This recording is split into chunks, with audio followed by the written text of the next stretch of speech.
जाड असणारी किंवा स्थूल असणारी व्यक्ती बहुतेक वेळेला समाजात चेष्टेचा किंवा टीकेचा विषय ठरते. स्थूल व्यक्तीलासुद्धा कपडे घालण्यावर, खाण्यावर किंवा तिच्या वावरण्यावर बऱ्याच मर्यादा येतात. पण स्थूल असण्याचे दुष्परिणाम केवळ दिसण्याशी संबंधित नाहीत, तर या वाढलेल्या व्हिसरल फॅटचा पोटातल्या इतर अवयवांवर दाब येतो आणि यामुळे मग डायबिटीस, हायपरटेन्शन, फॅटी लिव्हर असे अनेक आजार, लाईफस्टाईल डिसीजेस निर्माण होतात. वेट लॉससाठी किंवा वजन कमी करण्यासाठी फास्टिंगचे कोणते प्रकार प्रचलित आहेत? आयुर्वेदानुसार स्थूलता म्हणजे कोणत्या दोषाची दृष्टी आणि कोणत्या धातूची दृष्टी हे बघणार आहोत.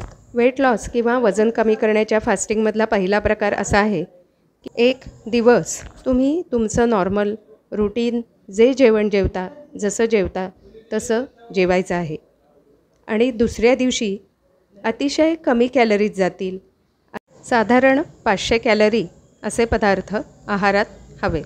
दुसऱ्या प्रकारचं फास्टिंग असं असतं की 5 दिवस तुम्ही तुमचं नॉर्मल रूटीन जेवण जेवा आणि उरलेले 2 दिवस फास्ट, म्हणजेच यामध्ये तुम्ही साधं पाणी पिऊ शकता, उकळलेलं गरम केलेलं पाणी पिऊ शकता किंवा वेगवेगळ्या प्रकारचे green tea, unsweetened tea, clear soups किंवा अनस्वीटन कोणतंही लिक्विड घेऊ शकता.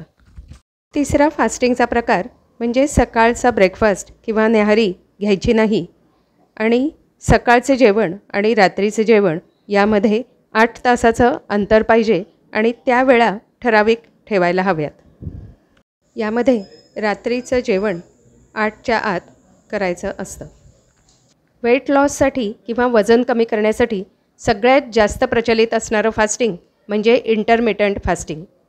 यामध्ये 16 तासाचा फास्ट असतो. रात्री 8 वाजल्यापासून दुसऱ्या दिवशी दुपारी 12पर्यंत फास्टिंग असतं.